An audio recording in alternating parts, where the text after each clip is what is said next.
राम राम मंडळी, जय Maharashtra, good morning, शुभ सकाळ. कसे आहात आपण सर्वजण? मी आशा करतो आपण सर्वजण आपोआपल्या घरी ठीक असाल. मित्रांनो, माझे नाव सुनील आहे आणि हा माझा ब्लॉग आहे आणि या ब्लॉगमध्ये आपले नेहमीप्रमाणे स्वागत आहे.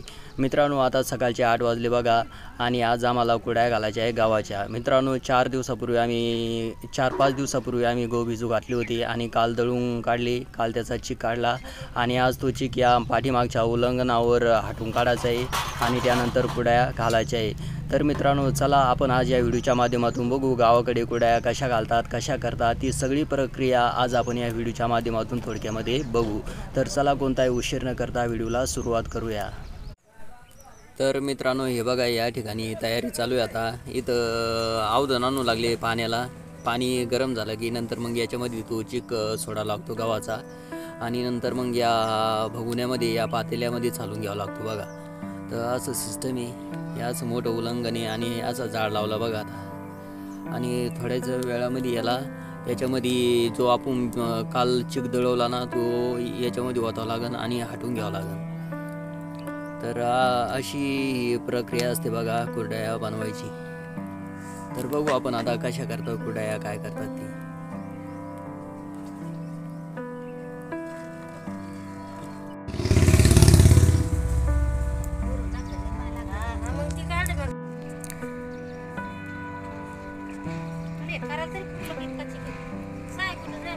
तर मित्रांनो, या ठिकाणी बघा चिक ओतला बघा आता भगोन्यामध्ये.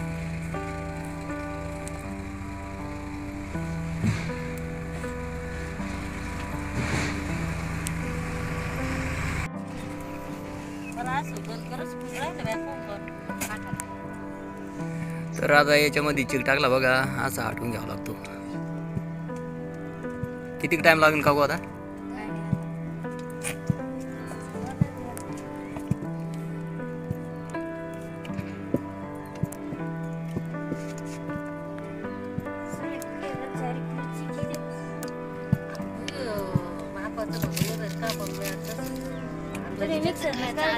अंदाजीच टाकले अंदाजीच टाकले जुन्या गहू मग जुन्या गावात 2-3 वर्षाची होईल.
झालाचे काढू बघा आता. याच साच्यामध्ये भरून करायच्या कुरड्या.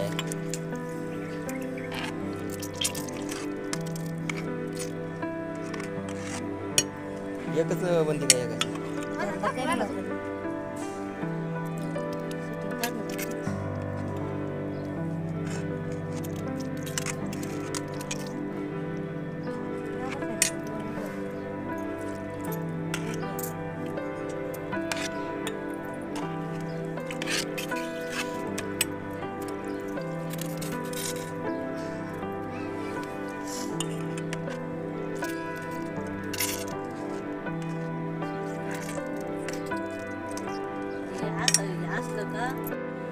तर मित्रांनो, झाल्या बघा कुड्या घालणं. हे 2 बाजूवर टाकल्या, 1.5 बाज भरली बघा, ही अर्धी आणि ती इकडे 1 भरली.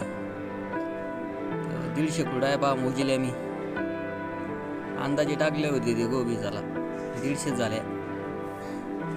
तर आता म्हातारी म्हणते डबल बनवू आपण कुड्या, या कमी पडेल आपल्याला. तर अशा कुड्या बघा या.